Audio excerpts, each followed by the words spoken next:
হায়রে কপাল, আমি একজন হতভাগা মায়ের হতভাগা সন্তান।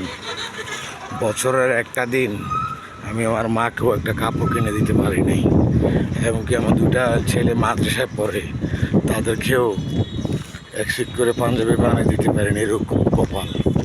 আজকে হয়তো কিছু হায়নারের কারণে আমার এই দুর্গতি হয়েছে। আজকে দীর্ঘ 4 মাস আমার কোনো চাকরি নাই হাতে, কোনো কাজ নাই হাতে। আজকে 4টা মাস, আজকে 1 সপ্তাহ হবে আমি অটো নিয়ে বাড়াইছি। কারো আছে দেলান কোঠা, কারো আছে মাটির ছানি, কারো আছে টাকা পয়সা, কারো আছে পকেট ছানি। আজকে এরকম এক কপাল। আজকে দুটা ছেলের মুখে যে কত হাসি ফুটাবো, দুটা ছেলের মুখে যে কত হাসি ফুটাবো সেটাও পারতাছি না। কিরকম অভাগা বাবা আমি,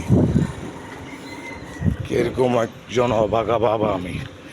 দুটা ছেলের মুখে যে কত হাসি ফুটাবো এরকম কপাল নিয়ে আসছিলাম। নিজেকে নিজের কাছে অনেকটাই ছোট মনে হয়, অনেকটাই অভাগা মনে হয় যে বছরে একটা দিন যে মাদ্রাসার পড়ুয়া ছাত্র দুইটা, আমার দুইটা ছেলে, একটা পাঞ্জাবি বানিয়ে দিতে পারিনি। আজকে হয়তো পারতাম, যাক সব কিছু উপরওয়ালার ইচ্ছা, কিন্তু তারপরও নিজেরও কিছু সহযোগিতা লাগে, নিজেরও কিছু ইয়ে লাগে। আজকে কিছু বদমাইশের কারণে আমার হাতে চাকরিটা নাই, কিছু বদমাইশের কারণে আমার হাতে চাকরিটা নাই। কিন্তু এরকম কপাল নিয়ে আসছি যে পারতেছি না নিজের মাকে একটা কাপড় কিনে দিতে। কি করবো জানি না।